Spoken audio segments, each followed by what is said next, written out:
I am Lady Rain. This is the Reader's Nook, and we are. There we go. We're going to change the lighting a little bit, make it a little softer. I am not in need of my coffee, so I'm going to put that over there, and I have my tea right here.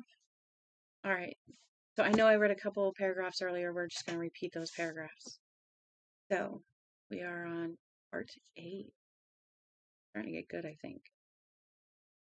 So we left off with Ev beginning to shudder at what he's understanding. He was the town in exile. If Ruth McCausland had been Haven's heart and conscience, then Ev Hillman, at 73, and not nearly as senile as he had lately come to fear, was its memory. He had seen much of the town in his long life there, and had heard more. He had always been a good listener. Leaving the hospital that Monday evening, he detoured by the Dairy Mr. Paperback, where he invested $9 in a Maine atlas, a compendium of large maps which showed the state in neat pieces, 600 square miles in each piece. Turning to map 23, he found the town of Haven. He had also bought a compass at the book and magazine shop, and now, without wondering why he was doing it, he drew a circle around the town. He did not plant the compass's anchor in Haven Village. Do this, of course, because the village was actually on the edge of the township. David is on Altair 4. Therefore, Tommyknockers knocking at the door. Ev sat frowning over the map, in the circle he had drawn, wondering what Hilly had said, if what Hilly had said had any significance. Should have gotten a red pencil, old man. Haven out to be circled in red now, on this map, and every map. He bent closer. His far vision was still so perfect that he could have told a bean from a kernel of corn if you set them on a fence post 40 yards away. But his near vision was going to hell fast now, and he had left his reading glasses back at Murray and Bryant's. He had an idea that if he went back to get them, he might find that he had more to worry about than reading small print. For the time being, it was better, safer, to just get along without them. With his nose almost on the page, he examined the place where the compass point had gone in. It was sprang on the Dairy Road, just a bit north of Preston Stream, and a bit east of what he and his friends had called Big Injun Woods when they were kids. This map identified them as Burning Woods, and Ev had heard that name once or twice too. He closed the compass to a quarter of the radius he had needed to put the circle around all of Haven, and drew a second circle. Okay. I thought it was pinned, but it's not, so go.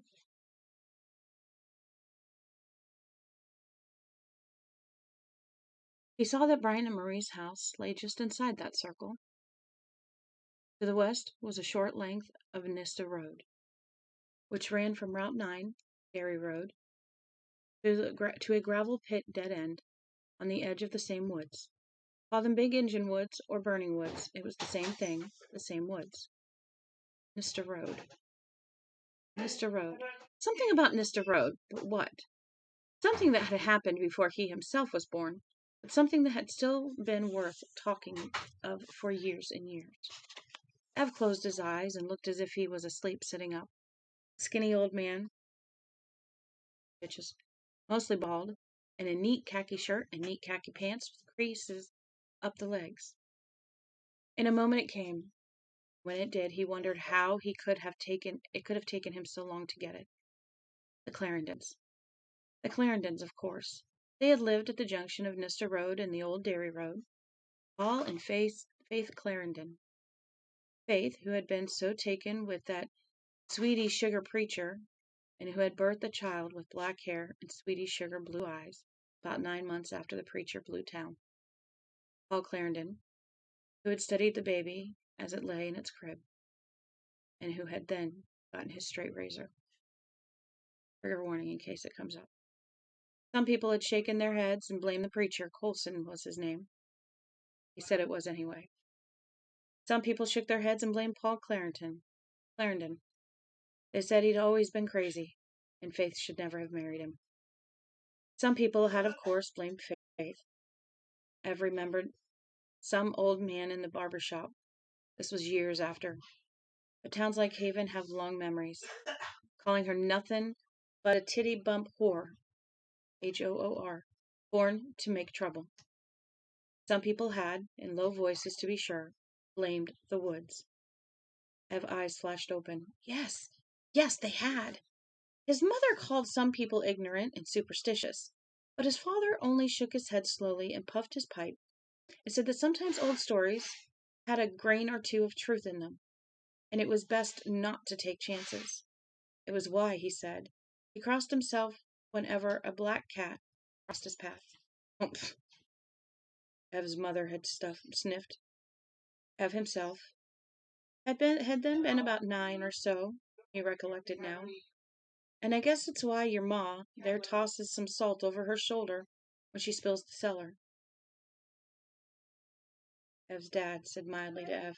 Humph, she said again, and went inside to leave her husband smoking on the porch and her son sitting beside him, listening intently as his father yarned. Ev had always been a good listener, except for that one crucial moment when someone had so badly needed him to listen. That one unregainable moment when he had allowed Haley's tears to drive him away in confusion. Ev listened now. He listened to his memory, the town's memory. Part 9. They had been called Big Engine Woods because it was there that Chief Atlantic had died. It was the whites who called him Chief Atlantic. His proper Mimic name had been Wawe Voka, which means by tall waters. Chief Atlantic was a contemptuous translation of this. The tribe had originally covered much of what was now Penobscot County, with 2 large groups centered in Old Town, Skowhagen, and the Great Woods, which began in Ludlow. It was in Ludlow that they had buried their dead when they were decimated by influenza in the 1880s and drifted south with Wawevoka, who had presided over their further decline. Wawevoka died in 1885, and on his deathbed he declared that the woods in which he had brought his dying people, were cursed. That was known and reported by the 2 white men who had been present when he died, one an anthropologist from Boston College, the other from the Smithsonian Institution. He had come to the area in search of Indian artifacts from the tribes of the Northeast, which were degenerating rapidly and would soon be gone. What was less sure was whether Chief Atlantic was laying the curse himself or only making note of an existing condition. Either way, his only monument was the name Big Engine Woods. Even the site of his grave was no longer known. The name for that big piece of forest was, as so far as Ev knew, still the most commonly used in Haven and the other towns which were part of it, but he could understand how the cartographers responsible for the main atlas might not have wanted to put the word engine in their book of maps. People had gotten touchy about such casual slurs. Old tales sometimes have a grain of truth, Dad had said.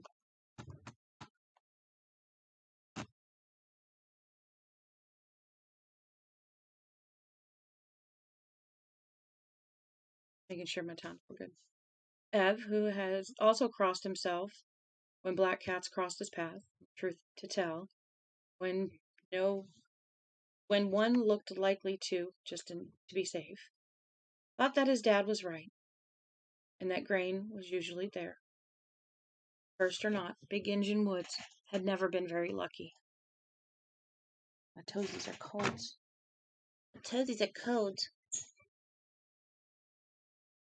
Big Engine Woods had never been very lucky. Not lucky for Wawa Boca, not lucky for the Clarendons. It had never been very lucky for the hunters who tried their hand in there either, recalled. Over the years, there had been three. Wait a minute. Ev's eyes widened and he made a silent whistle as he thumbed through a mental hard file labeled Hunting Accidents, Haven.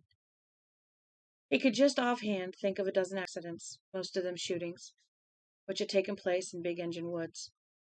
A dozen hunters who had been lugged out bleeding and cursing, bleeding and unconscious, or just plain dead. Some had shot themselves, using loaded guns for crutches to help them climb over fallen trees or dropping them. Some damn thing. This is Justice Division, right? What is it? It's Social Security. Yeah.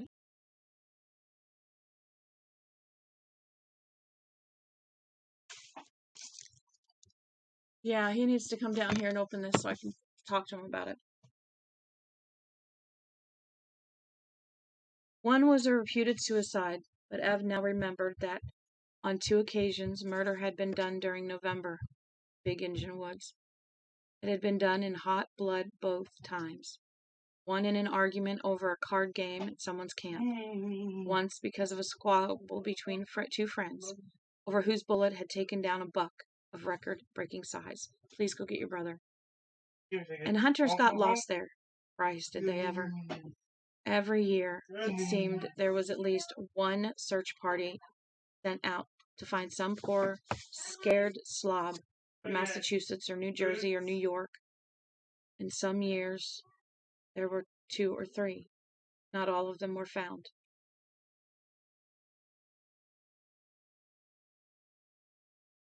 Most were city people who had no business in the woods to start with, but that wasn't always the case. Veteran hunters said compasses worked poorly, or not at all in Big Engine Woods. Ev's dad said he guessed there must be a hell of a chunk of magnetic rock buried somewhere out there, and it boozled a compass needle to hell and gone. The difference between city folks and those who were veterans of the woods was that the city folks learned how to read a compass and then put all their trust in it. So when it packed up and said east was north and west was east, or just spun around and around like a milk bottle in a kissing game, they were like men stuck in a shit house with diarrhea and no corn cobs. Wiser men just cursed their compasses, put them away, and tried another of a half dozen ways there were of finding a direction. Lacking all else, you looked for a stream to lead you out. Sooner or later, if you held a straight course, you'd either hit a road or a set of CMP power pylons. But Ev had known a few fellows who had lived and hunted all their lives in Maine and who still had to be pulled by a search party or who finally made it out on their own, only by dumb luck. Delbert McCready, whom Ev had known since childhood, had been one of these. Del had gone into Big Engine Woods with his 12 gauge on Tuesday, November 10th, 1947.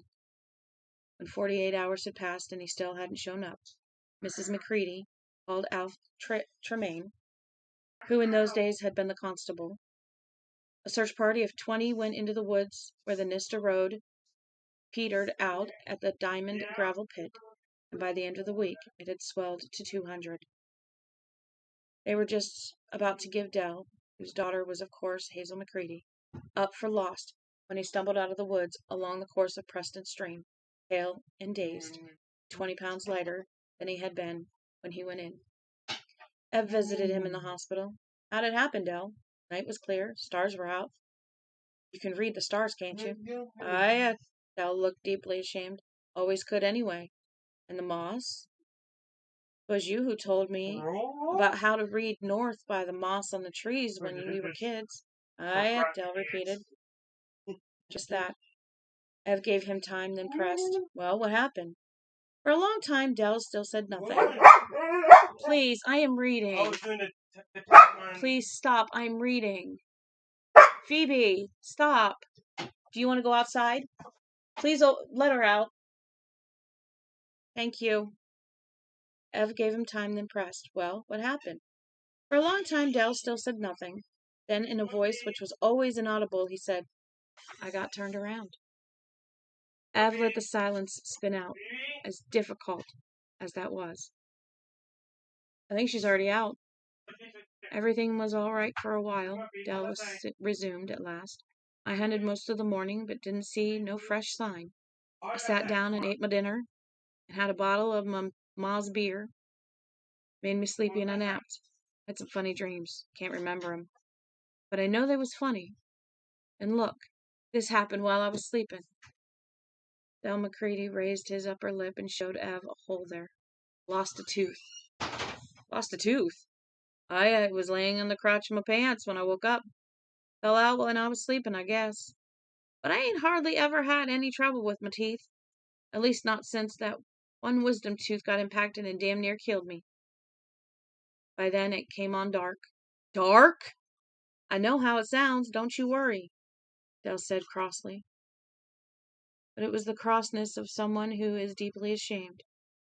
I just slept all the afternoon away. When I got up,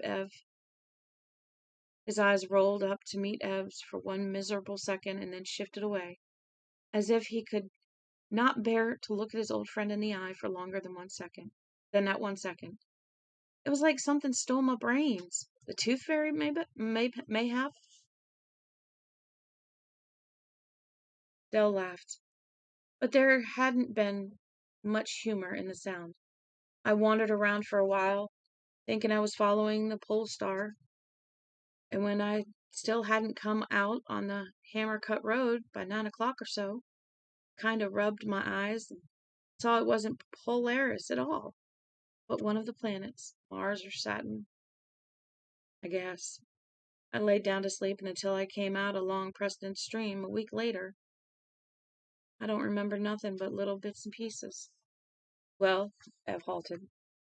It sounded entirely unlike Del, whose head was as level as a carpenter's plane. Well, was you panicked, Del? Del's eyes rolled up to meet Ev's, and they were still ashamed. And there was also a leaven of real humor in them now. A man can't stay in a panic for a whole week, I don't believe, he said dryly. Awful terrain. So Del agreed. But just what? I don't know. I know that when I woke up from the nap, my feet and my ass was both asleep and all numb. And I know that in one of those dreams it seemed like I heard something humming. The way you can hear power lines hum on a still day, you know. That's all.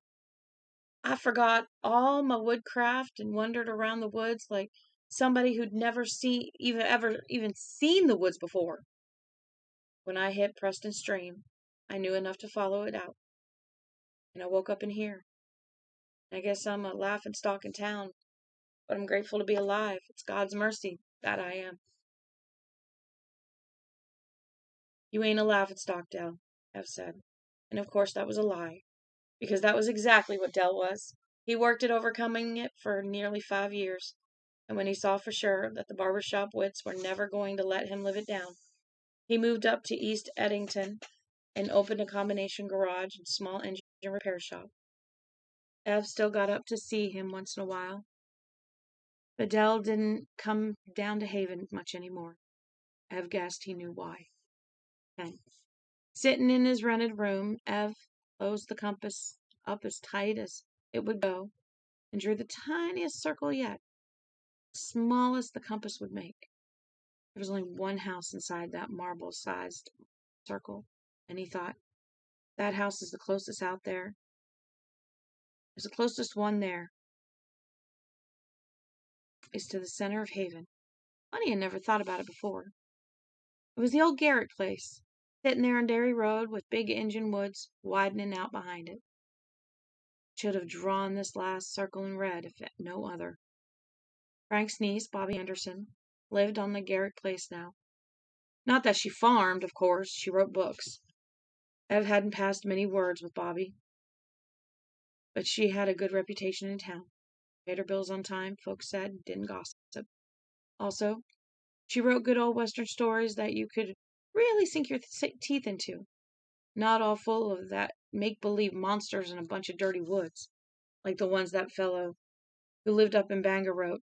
Goddamn good westerns, people said, especially for a girl. People in Haven felt good about Bobbi Anderson, but of course, she'd just been in town for 13 years, and people would have to wait and see. Garrick, most agreed, had been as crazy as a shithouse rat. He always brought in a good garden, but that didn't change his mental state. He was always trying to tell someone about his dreams. They were usually about the second coming. After a while, it got so that even Arlene Cullum, who sold Amway with the zeal of a Christian martyr, would make herself scarce when she saw Frank Garrett's truck, plastered with bumper stickers that said things like, "If the rapture's today, somebody grab my steering wheel," driving down the village main street. In the late 60s, the old man had gotten a bee on his bonnet about flying saucers. Something about Elijah seeing a wheel within a wheel and being taken up to heaven by angels, driving chariots of fire powered by magnetism. He had been crazy, but he had died of a heart attack in 1975. But before he died, I've thought, rising coldness, he lost all his teeth. I noticed it, and I remember Justin Hurd, just down the road, commenting on it.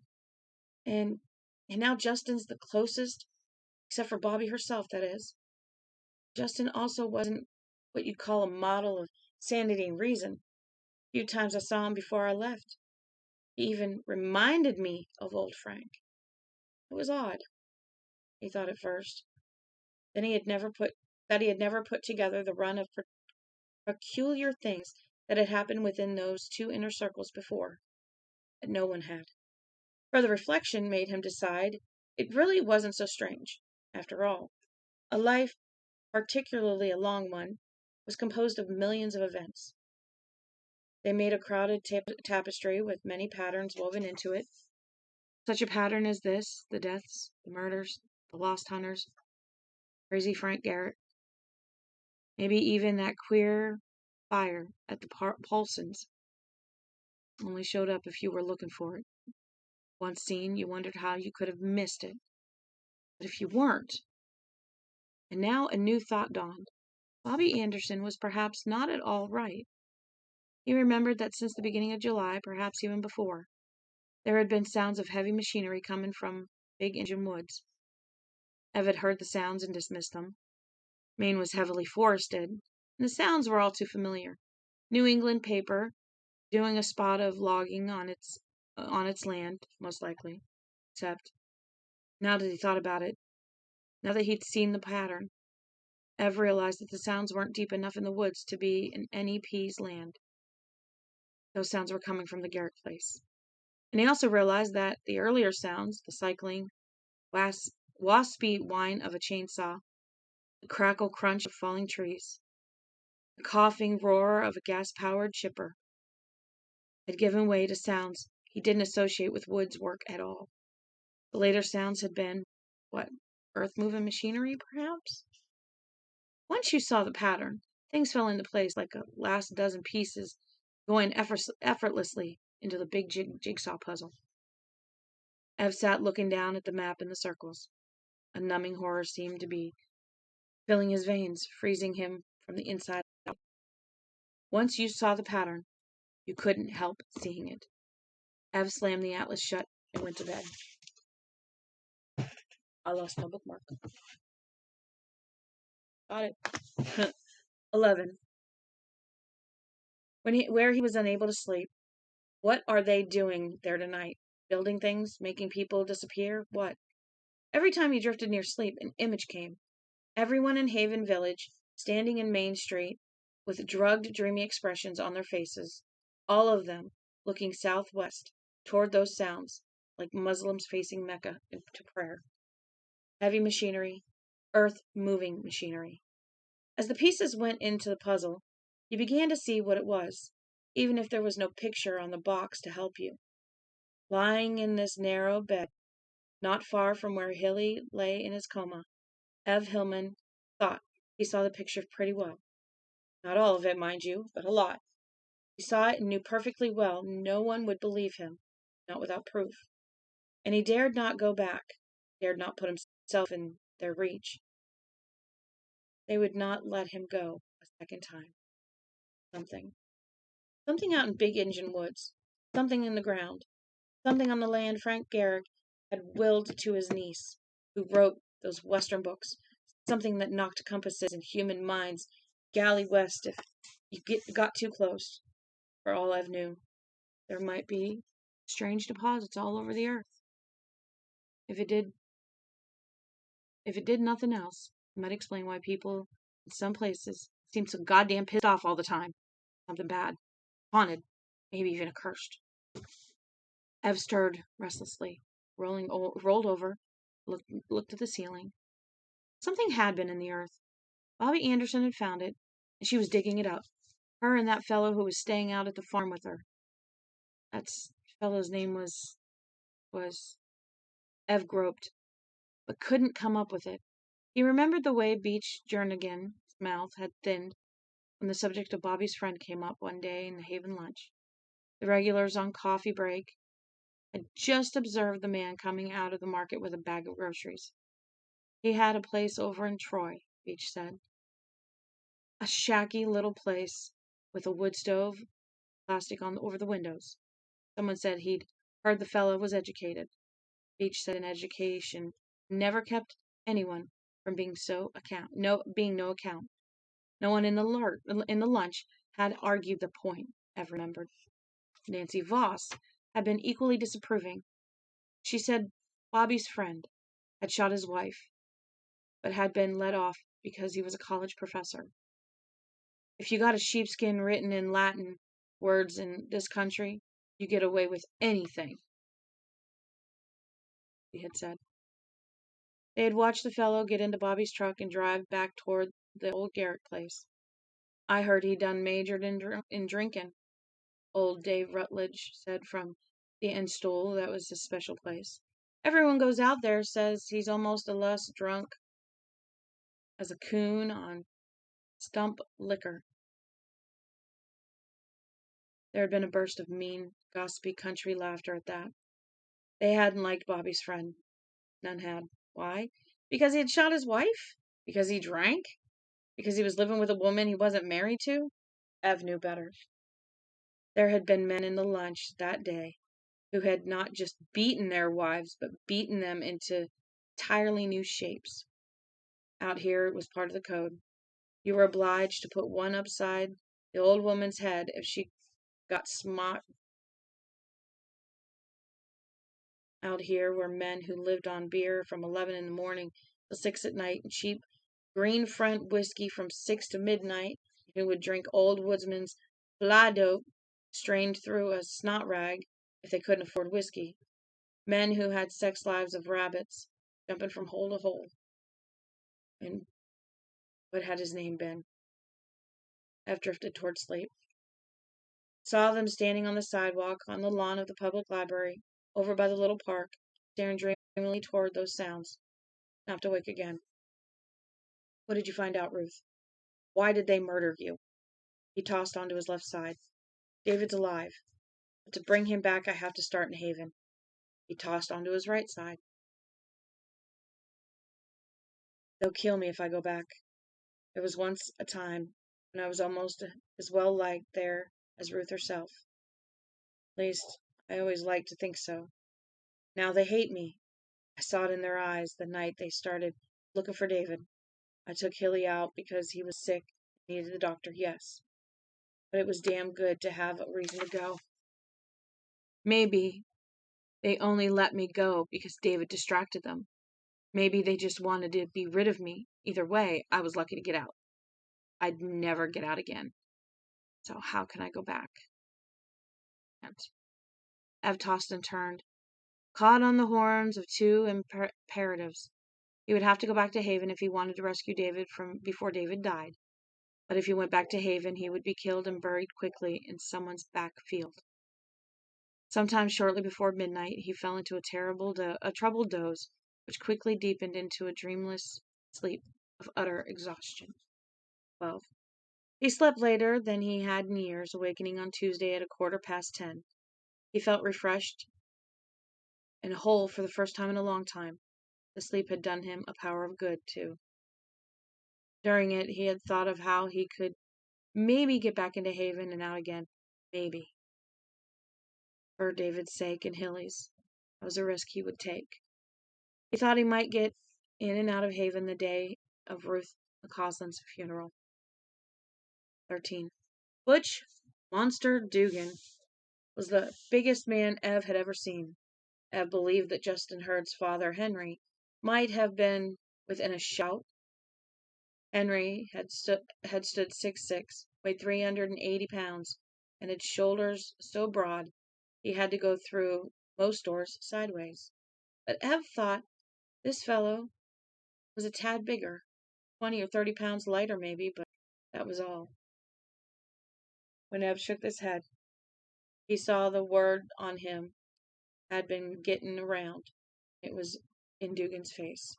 Sit down, Mr. Hillman, Dugan said, seated himself in a swivel chair that looked as if it might have been rammed out of an oak tree, a huge oak. What can I do for you? He expects me to start raving, Ev thought calmly, just the way we always expected Frank Garrick to start when he caught up to one of us on the street, and I guess I ain't going to disappoint him. But if you step carefully, Ev, you may still get your way. You know now where you want to go anyway. Well, maybe you could do something at that, Ev said. At least he hadn't been drinking. Trying to talk to a reporter after those beers had been a big mistake. Paper says you'll be going to Ruth McCausland's funeral tomorrow? Dugan nodded. I'm going. Ruth was a personal friend. And there are others from Dairy Barracks that'll be going? Paper said her husband was a trooper. She was in the line of police work herself. Oh, being a town constable's no great shakes, I know. But you get what I mean. There will be others, won't there? Dugan was frowning now, and he had a lot of face to frown with. Mr. Hillman, if you have a point to make, I'm not getting it. And I'm a busy man this morning, in case you didn't know it, his face added. I've got 2 cops missing. It's starting to look more and more like they ran into some guys jacking deer, and the jackers panicked and shot 'em. I'm in the hot seat on that one. And on top of it all, my old friend, Ruth McCausland, has died. And I don't have either the time nor patience for bullshit. I know you are. And you will. Did she have other friends who will be going? Yes, half a dozen or more. I'm going myself. Starting a little early, so I can talk to some people about the related case. Ev nodded. I know about the related case, he said. And I guess you know about me, or think you do. Mr. Hillman, I have talked foolishly and to the wrong people, and at the wrong times, Ev said in the same calm voice. Under other circumstances, I would have known better. But I've been upset. One of my grandsons is missing, and the other is sort of a coma.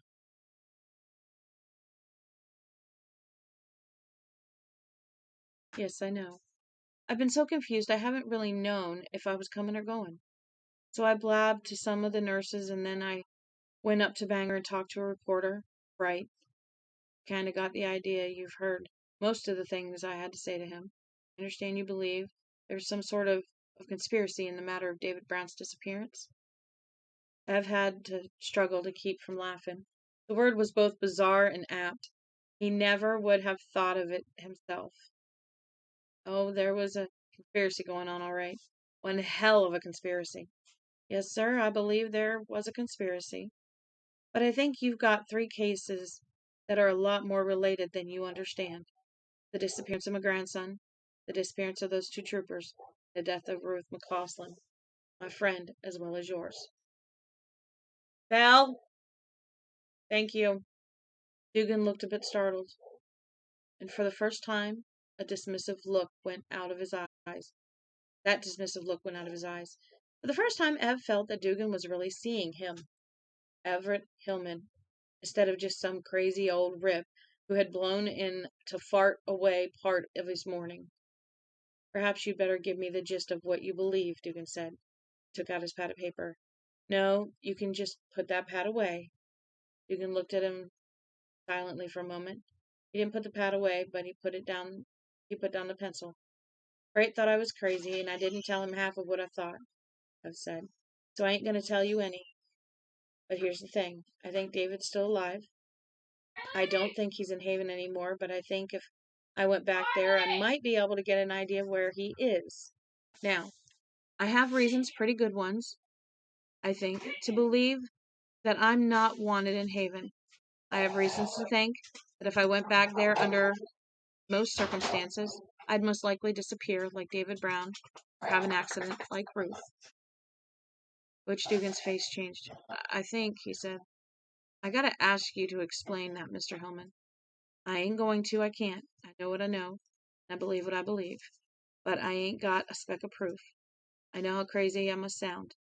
But if you look into my face, you'll know one thing, at least. I believe what I'm saying. Dugan sighed. Mr. Hillman, if you were in this business, you'd know how sincere most liars look. Everett started to say something, and Dugan shook his head. Forget that. Cheap shot. I've only had about 6 hours sleep since Sunday night. I'm getting too old for these marathons. Fact is, I do believe you're sincere.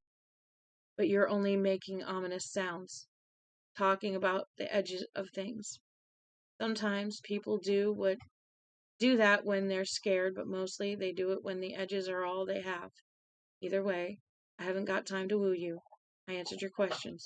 Maybe you'd better state your business. Glad to. I came here for 2 reasons, Trooper Dugan. First, one was to make sure that there was going to be a lot of cops in Haven tomorrow. Things are less likely to happen when there are a lot of cops around. Don't you agree? Dugan said nothing, only looked at Everett expressionlessly. Second was to tell you I'll be in Haven tomorrow, too. I won't be at Ruth's funeral, though. I'm going to have a very pistol with me, and if, during that funeral, you or any men should see a big old star shell go off in the sky, you'll know I have run afoul of some of that craziness no one will believe. You follow me? You said going back to Haven might be unhealthy for you? Dugan's face was still blank. That didn't matter. Ev knew he had gone back to his original idea. Ev was crazy after all. Under most circumstances, I said. Under these circumstances, I think I can get away with it. Ruth was loved in Haven, which is a fact I don't think I have to tell you. Most of the town will turn out to see her into the ground. I don't know if they still loved her when she died, but that don't matter. They'll turn out anyway. How do you figure that? Dugan asked. Or is that another one of those things you don't want to talk about? No, I don't mind. It would look wrong if they didn't turn out. To who? To you. To the other policemen who were friends with her and her husband. I don't know. Phoebe! Do you have a bone? It's a bone. Yeah, it's a bone. Good girl. To the polls from the Penobscot County Democratic Committee.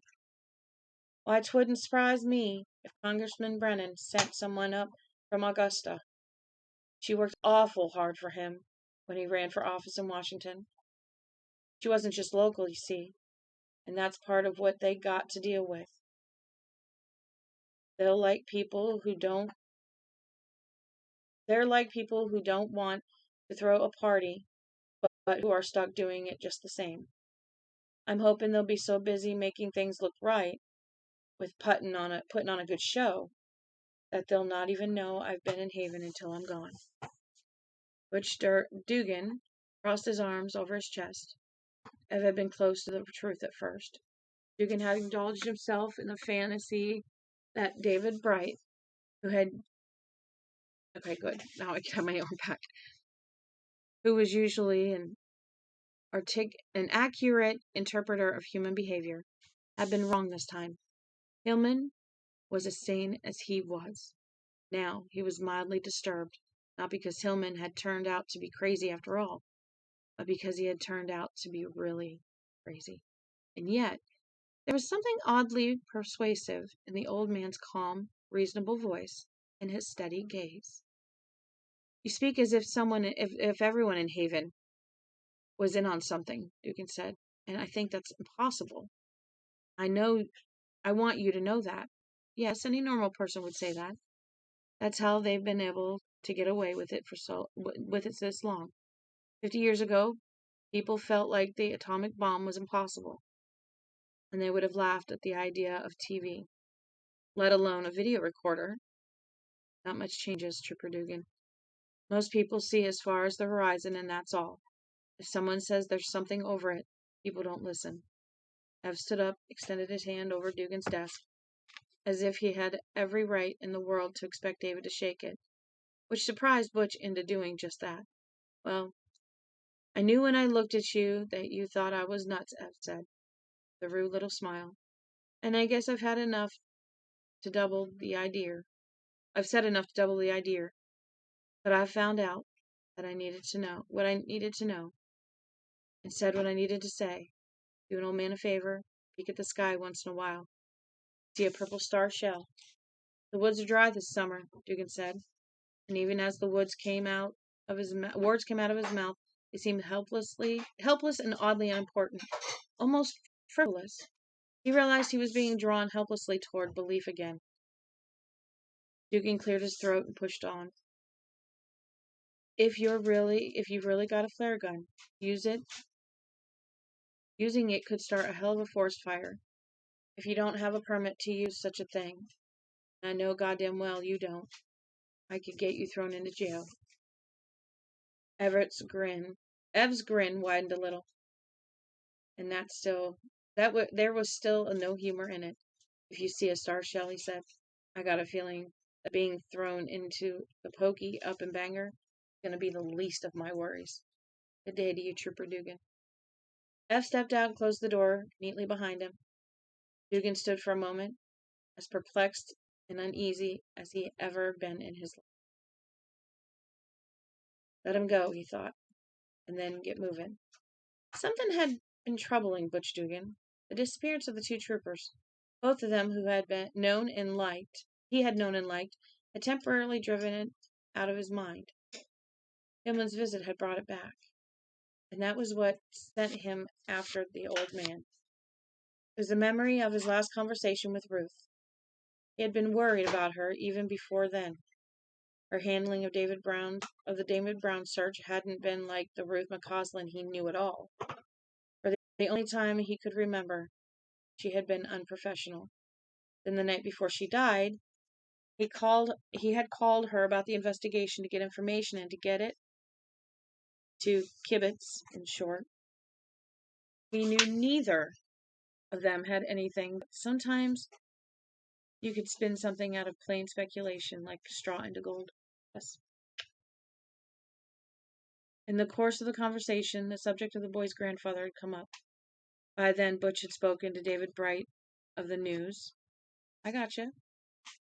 Had had a beer with him, in fact, and he passed on to Ruth Ev's idea the whole town had gone crazy in some strange way. Ruth hadn't laughed at the story, or chuckled over the failure of Ev Hillman's mind, as he had expected she would do. He wasn't sure just what she had said. Or you using the microwave? Uh-huh. Call Nick. Let me turn this off. And then when you turn it on, it'll turn back on. It blew a fuse. Oops.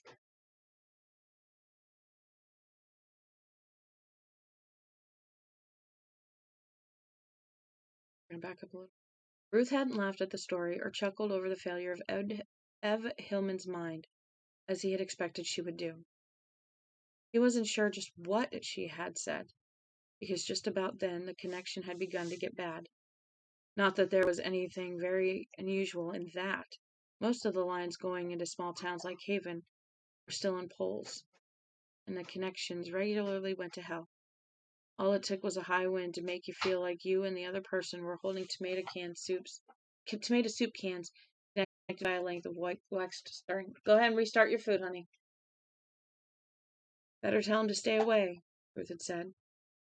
He was sure of that. And then, just before he lost her altogether, it seemed to him that she had said something about, of all things, nylon socks. 9:17. He must have heard her wrong, but there was no mistaking the tone. Sadness and great weariness. As if her failure to find David Brown had taken all of the heart out of her. A moment later the connection had broken down completely. He hadn't bothered to call her back because he had given her all the information he had. Precious little, really. The next day she had died. Better tell him to stay away. That much he was sure of. Now I have reasons to believe that I'm not wanted in Haven. Tell him to stay away. I might disappear like David Brown. Stay away. Have an accident like Ruth McCausland. Away. He caught up to the old man in the parking lot. 14. Himlin had an old purple Valiant with badly rusted rocker panels. He looked up, driver's side door open, as Dugan loomed over him. I'm coming with you tomorrow. Ev's eyes widened. You don't even know where I'm going. No. But if I'm with you, I won't have to worry about you going to set half the woods in eastern Maine on fire trying to send me a message like 007. Ev looked at him, consideringly, and then shook his head. I'd feel better having someone with me, he said, especially a guy as big as Gorilla Monsoon who packs a gun. But they ain't stupid in Haven, Officer Dugan. They never were. I got a feeling that they're a lot less stupid just lately. They expect to see you at the funeral, and if they don't, they're going to be suspicious. Christ. I'd like to know how the hell you can stand there babbling all this crazy shit and sound so fucking sane. Maybe because you know too, I've said. How funny is it? How funny all of these things started in Haven. Then, with a prescience that was startling, he added, or maybe you knew Ruth well enough yourself, since she'd gotten off kilter. The two men stood there looking at each other in the graveled parking lot of the dairy barracks, and the sun beat down on them, their shadows, clear and black, slanting out nearly at 2 o'clock. I'll let on tonight that I'm sick, Dugan said, that I've got stomach flu. It's been going around the barracks. What do you think? Ev nodded with sudden relief. That relief was so great, it was startling. The idea of sneaking back into Haven had frightened him more than he had been willing to let on, especially to himself. He had half convinced this big cop that something might be going on there. He could see it in his face. Half convinced wasn't much. Can I turn it back on? Wasn't much, maybe. But it was still a giant step forward from where he had been. Why is this not sitting on? It must be sitting on the heat. It's sitting on the furnace vent. All right. Now I need to figure out where I'm at.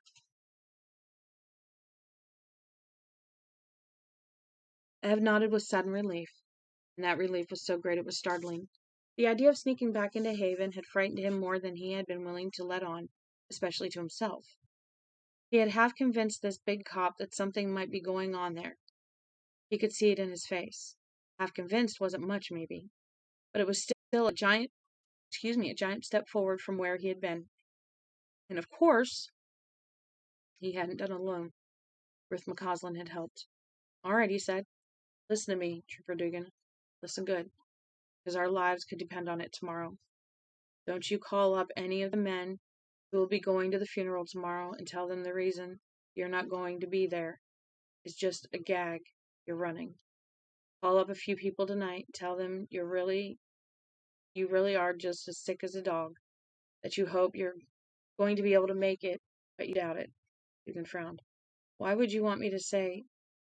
Suddenly he knew, and his mouth dropped open.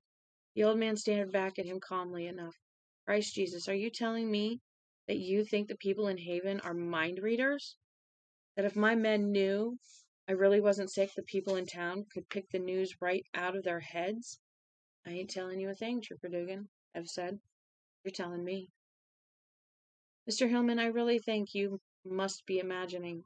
I never expected you'd want to come with me when I came to see you. I wasn't angling for it either. The most I hoped for was that you'd keep an eye out and see my flare if I got into trouble. And that would at least keep the heat on the nest of snakes down there a while longer. But if you offer a man more, he wants more. Press me a little further, please, for Ruth's sake.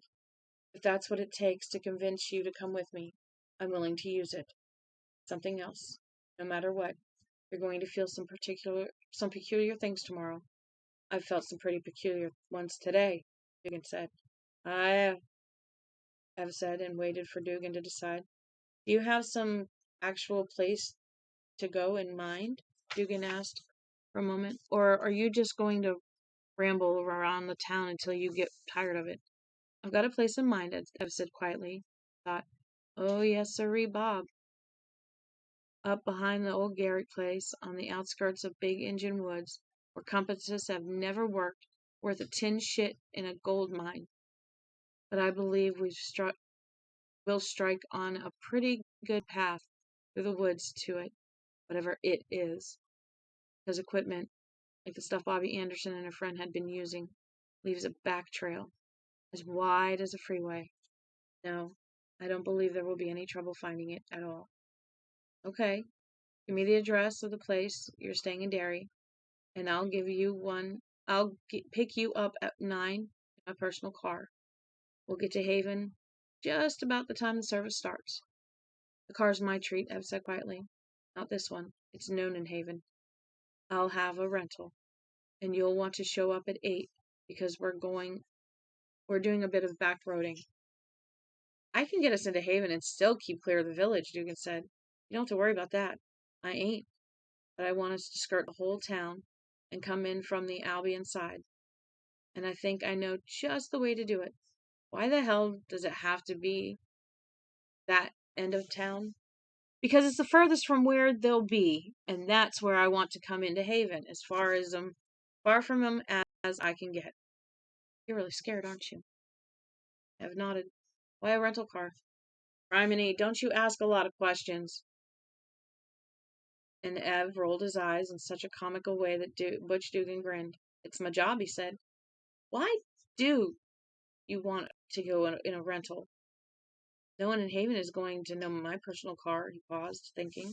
At least, not now that Ruth's dead. Because it's my obsession, Ev Hillman said. His face suddenly cracked into a smile of startling sweetness. A person out to pay the freight on his own obsession. All right, Butch said. Give up, 8 o'clock. Your route, your car, your obsession. I must be crazy. I really must be. By tomorrow at this time, I think you're going to have a much better idea of what crazy is, I've said, and climbed into his old purple Valiant before Dugan could ask him any more questions. Butch, in fact, had no more questions at all. He felt glum, as if he had bought the Brooklyn Bridge his first day in New York City, shelling out even though he knew a thing that big probably couldn't be for sale. No one gets taken who doesn't want to be taken, he thought. He had worked fraud in bunco out of Augusta for 3 years. And that was the first thing they taught you. The old man had been queerly persuasive, but Butch Dugan knew that he had not been persuaded into this. He had jumped. Because he had loved Ruth McCausland, in another year or so he probably would have plucked up significant nerve to propose to her. Because when someone you love dies, it leaves a black hole in the middle of your heart. In one way, like such a hole, is to refuse to admit that he or she was taken away by a stupid mischance. Perhaps if you can believe, even for a little while, that someone or something can get hold of can get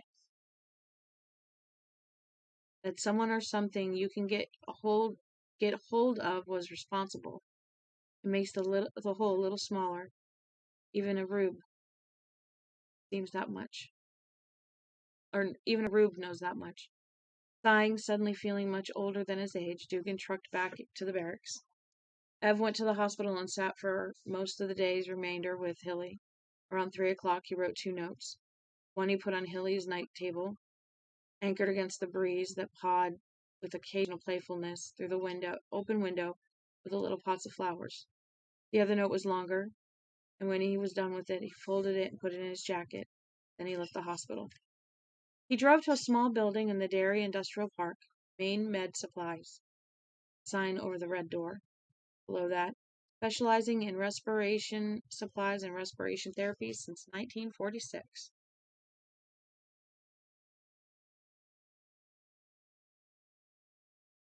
He told the man inside what he wanted. The man told him it sounded as if he really out to take a ride out up to Bangor and talk to the folks at Down East Scuba Dive. I've explained that the scuba tank was the last thing he wanted. He wasn't, interested in any as much dry. He wasn't interested in as much dry land probability as he could get. Oh, he was interested in. He and the fellow talked a while longer. Ev left after signing a 36-hour rental agreement with a rather specialized piece of equipment. The fellow at Maine Med Supplies stood at the door watching him go, scratching his head. 15. The nurse read the note by Hilly's bed. Hilly, I may not see you for a while now, but I just wanted to tell you that you'll get over this bad patch. And if I can help you do it, I guess I will be just about the happiest grandpa in the world. I believe David is still alive, and I don't think it's your fault that he got lost in the first place. I love you, Hilly, and I hope to see you soon, Gramp. But he never saw Hilly Brown again. 9. Funeral. We're going to read a couple chapters of this funeral, I think, because we've only been working an hour. And 9 is really long, so we'll be lucky if we get through 9 tomorrow, because it's like really long. But we're going to read a couple chapters, maybe half an hour or so. Chapter 9, Part 2, Chapter 9, The Funeral. Part 1. From 9 o'clock on, out-of-towners who had known or worked with Ruth McCausland began to come into Haven Village. Soon, almost every parking space along Main Street was taken. The Haven Lunch did a brisk business. Beach kept busy short ordering eggs, bacon, sausage, and home fries. He brewed pot after pot of coffee. Representative Brendan hadn't come, but he had sent a close aide. Should have come yourself, Joe, Beach thought with a little sunken smile. Might have got a whole slew of new ideas about how to run the government. The day dawned brisk and clear, much like late September than late July. The sky was bright blue. The temperature was a moderate 68 degrees. The wind out of the west at about 20 miles an hour. Once more, there were outsiders in Haven, and what's more, Haven had gotten lucky weather for them. And soon it wouldn't matter whether they were lucky or not. The townsfolk told each other, without speaking. Soon they would be in charge of their own luck. A good day, he would have said. Best kind of New England summer's day, the sort of the tourists come for. A day to prick the appetite fully alive.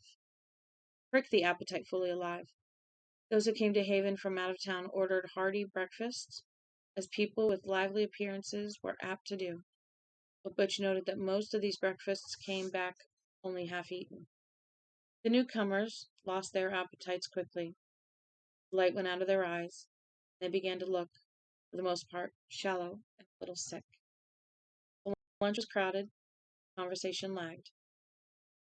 Must be that the air here in our little town don't quite agree with you folks, Beach thought.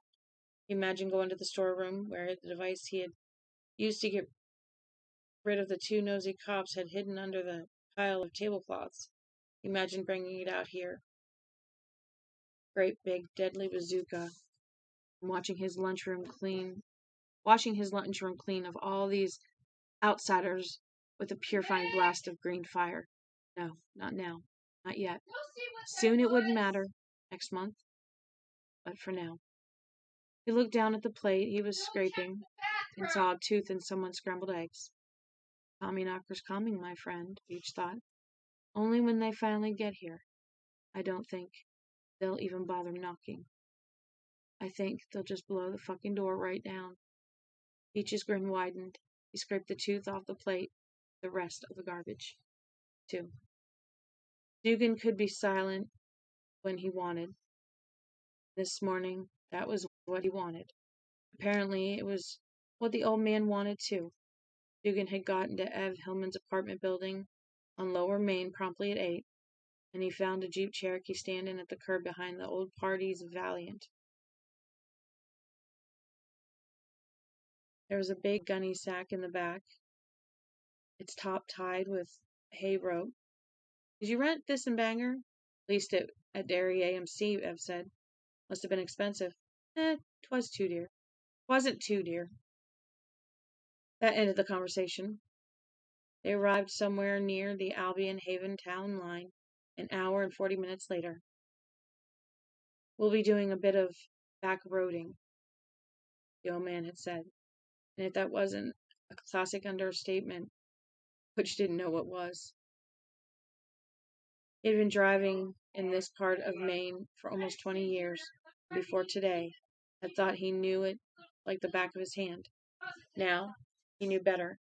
Hillman knew it like the back of his hand.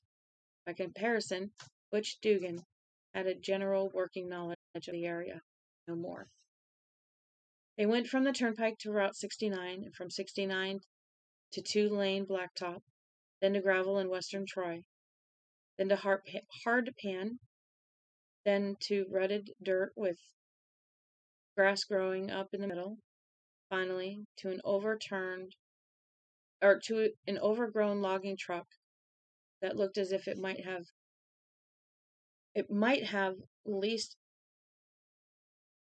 last been seriously used around 1950. You know how the fuck you're going, Butch shouted as the Cherokee crashed through the rotted corduroy, then hauled itself out, engine howling, all 4 wheels spinning up mud and chute splinters. Ev only nodded. He clung to the Cherokee's big wheel as an old balding monkey. Like an old balding monkey. One woods road led into another. Finally, they crashed out of a scree of foliage and onto the dirt road Butch recognized as Albion Town Road number 5. Butch had thought it impossible. The old man had done exactly what he promised. Brought them all the way around Haven without ever once going in. Now Ev brought the Cherokee to a stop, just 100 feet short of the marker announcing the Haven town line. He turned off the engine and unrolled his window. There was no sounds about the tick of an engine. There was no songbird, and Butch thought this odd. What's in the gunny sack back there? Butch asked. All kinds of things. No need to worry about it now. What are you waiting for? Church bells, said. 3. It was not the Methodist church bells that Ev had grown up with and expected, which rang out of the 9:45, calling Ruth's mourners, both real ones and those prepared to shield copious floods of alligator tears to the Methodist church, where the first act of the 3-act festivities was to be played out. Act 2, gravesite ceremonies. Act 3, refreshments in the town library. Reverend Gouringer, shy man who usually had not the fortitude to say boo to a goose, had gone around town a few weeks ago telling people he was getting damn tired of all that gonging. Then why don't you do something about it, Gooey? The ambulance sergeant had asked him. Rev Lester Gouringer had never been called Gooey in his entire life. But in this current state of rancor, he barely noticed it. Maybe I will, he said. looking at her through his thick glasses grimly. Maybe, just maybe, I will. Got any ideas? I might, he said slyly. Time will tell, won't it? It always does, Gooey, she said. Always does. The Reverend Gouringer, in fact, had a fine idea about those bells. He could hardly believe it had never occurred to him before. It was so simple and beautiful. The best thing about it was that he wouldn't have to take it up with the deacons or with the ladies' aid, an organization which apparently blah blah blah blah blah, an organization which apparently attracted only two types of women: fat slobs with boobs the size of barrels, and skinny-assed, flat-chested sluts like Pamela Sargent, with her fake ivory cigarette holder and her raspy smoker's cough, and with the few well-to-do manners of his congregation. Going to them always gave him a week's worth of acid indigestion. He did not like to beg. No, it was something the Reverend Lester Gouringer could do all by himself. So he did. Fuck 'em all if they couldn't take a joke. And if you ever call me Gooey again, Pam, he whispered as he rewired the fuse box in the church basement so it could handle the heavy voltage his idea would require, I'll jam the plumber's friend in the parsonage pisseur up your twat, plunge out your brains, if you haven't pissed them all away. He cackled and went on rewiring. Reverend Lester Gouringer had never had such blunt thoughts or said such blunt things in his life. He found the experience liberating and exhilarating. He was, in fact, prepared to tell everyone in Haven he didn't like his new Corallon, that they could take a flying fuck in a rolling donut. At a rolling donut. What is a Corallon? Corallon?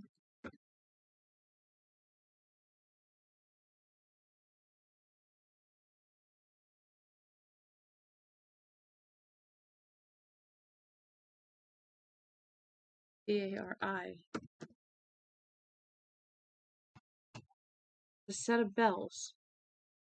Okay, it's bells. All right. But everyone in town had thought the change nothing short of magnificent. It was true.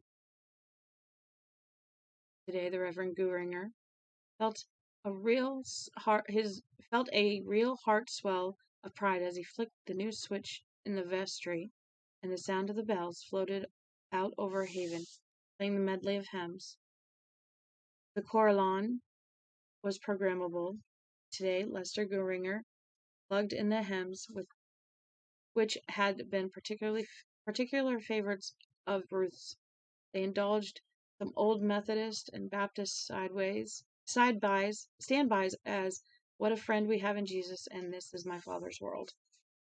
And Reverend Gouringer stood back, rubbing his hands together, and watched as people began to move toward the church in groups, in twos, threes, drawn by the bells, the coming of the bells. Hot damn, the Reverend Gouringer exclaimed. He had never felt better in his life, and he meant to send Ruth McCausland off in style. He intended to preach one pie cutter of a eulogy. And I think we're actually going to just stop there, guys. Getting a little sleepy, unfortunately. Oh no, I mean, I could do another page. Yeah, let's do another page, screw it. To preach one pie cutter of a eulogy. After all, they had all loved her. 4. The bells. Dave Rutledge, Haven's oldest citizen, tipped an ear toward them, and smiled toothlessly. Even if the bells had jangled concordantly, he would have smiled, because he could hear them. Till early July, Dave had been almost completely deaf, and his lower limbs were always cold as his circulation steadily failed. He was, after all, 90, and that made him an old dog. But this month, his hearing and circulation had magically improved. People told him he looked 10 years younger. By Christ, he felt 20 years younger. Why wasn't the sound of those bells playing just the sweetest thing? Dave got up, started toward the church. 5. Calling of the bells. In January, the aide U.S. Representative Brennan had sent to Haven. Oh, the U.S. representative that Brennan had sent to Haven and been in D.C. And there he had met a beautiful young woman named Annabelle. This summer, she came to Maine to be with him. He came to Haven with him and had come to Haven with him this morning to keep him company. He had promised her they would overnight in Bar Harbor before going back to Augusta. At first, she thought it had been a bad idea because she began to feel a little nauseated at the restaurant and hadn't been able to finish her breakfast. For one thing, the short order cook looked like an older, fatter version of Charles Manson. He kept smiling the strangest little smile when he thought no one was looking. It was enough to make you wonder if he had powdered the scrambled eggs with arsenic. The sound of the bells chiming hymns she hadn't heard since her Nebraska childhood charmed her with wonder. My God, Marty, how can a little wide place in the road town like this afford a gorgeous Coralon like that? Maybe some rich summer tourist died and left it to them, Marty said vaguely. He had no interest in the Coralon. He'd had a headache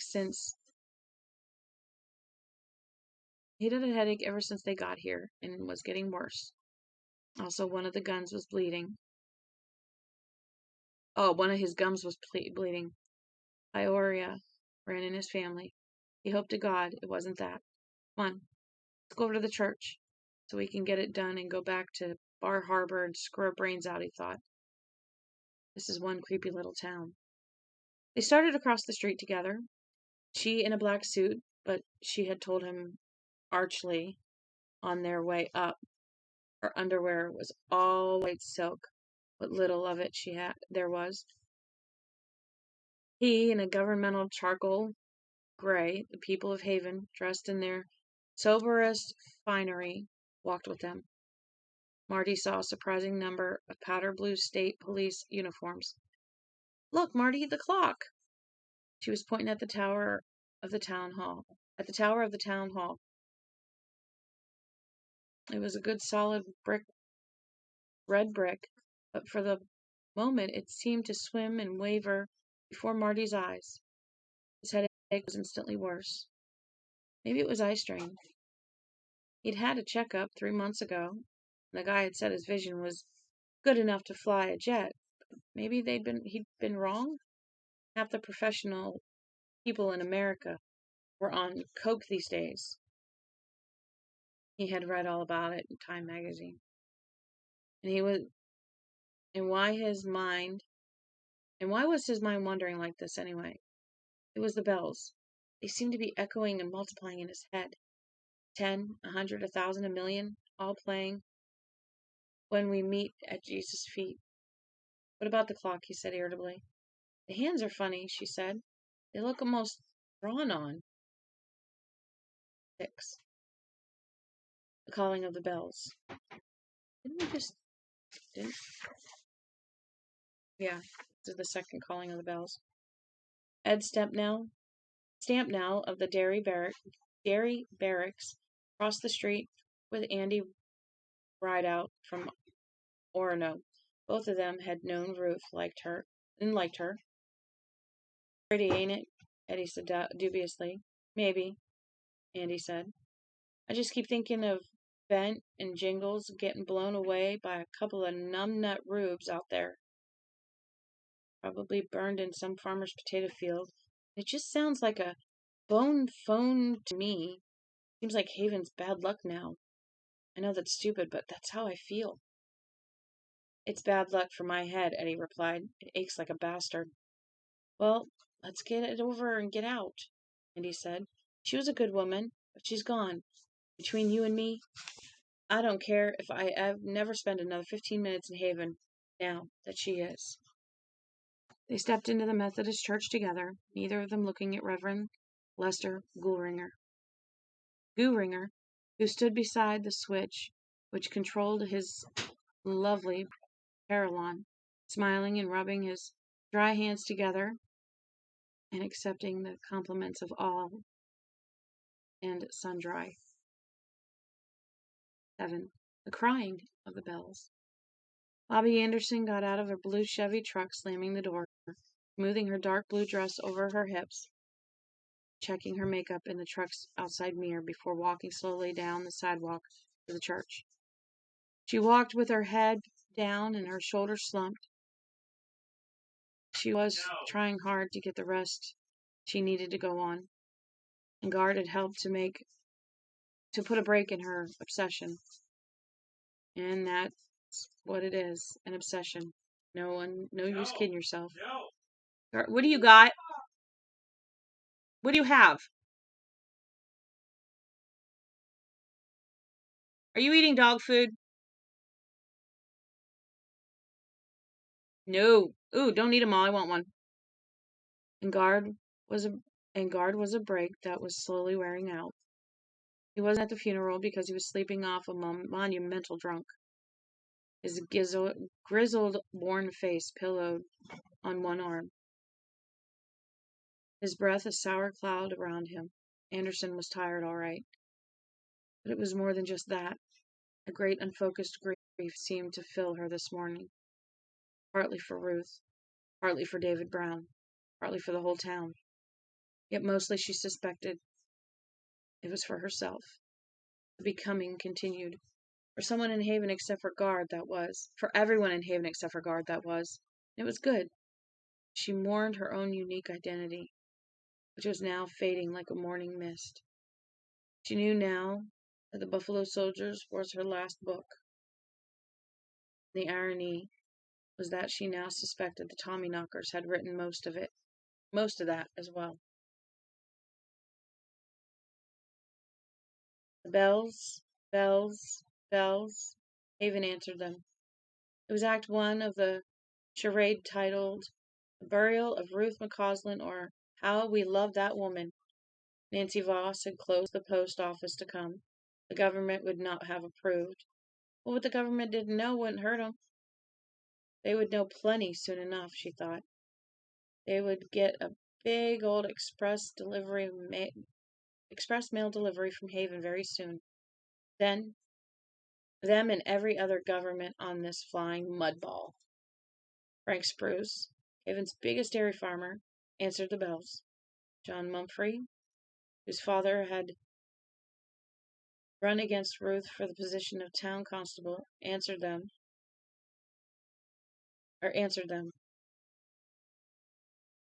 Ashley Reval, who had passed her out by the town line 2 days before her death. Oh, okay. Answered them with her parents. Ashley was crying. Doc Warwick was there. Judd Tarkington. Adley McKean came with Hazel McCready on his arm.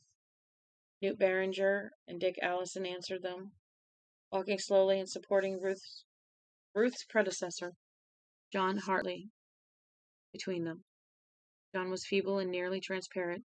Maggie, his wife, was not well enough to attend. They came, answering the summons of the bells. Tremaines and Thurlows, Applegates and Goldmans, Duplessis and Archambergs, good Maine people you would have known, drawn from a healthy stockpot that was mostly French, Irish, Scots, and Canadian. They were different now. As they drew together at the church, so did their minds draw together and become one mind, watching the outsiders, listening for the slightest wrong note in their thoughts. They came together, they listened, and the bells rang their strange blood. 9. Ev Hillman sat up behind the wheel of the Cherokee, eyes opening wide at the dim sound of the carillon. What the hell? Church bells, what else? Butch Durgan said. It sounds very pretty. They're getting ready to start the funeral, I suppose. They're burying Ruth over in the village. What in God's name am I doing out here by the town line with this crazy old man? He wasn't sure, but it was too late to change his course now. The bells in the Methodist church never made a sound like that before in my time, Ev said. Someone's changed them over. So what? So nothing. So everything. I don't know. Come on, Trooper Dugan. He turned the key and the Cherokee's engine roared. I'll ask you again, Dugan said, with what he thought was an extraordinary patience. What are we looking for? I don't rightly know. Cherokee passed the town line marker. They had left Albion now and entered Haven. Ev had a sudden sickening premonition that in spite of all his precautions and care, he was never going to leave it again. We'll know it when we see it.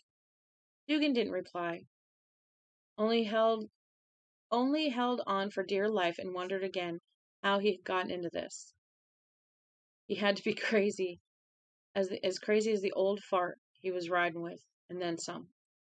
He raised one hand to his forehead and began rubbing, just above the eyebrows. A headache was forming there. And I think that's where we're going to stop because 10 is pretty long. And I don't want to get into anything that's going to happen now that we are at the point where Ev and Dugan are in town. Funeral's about to start, and we will continue tomorrow in the morning.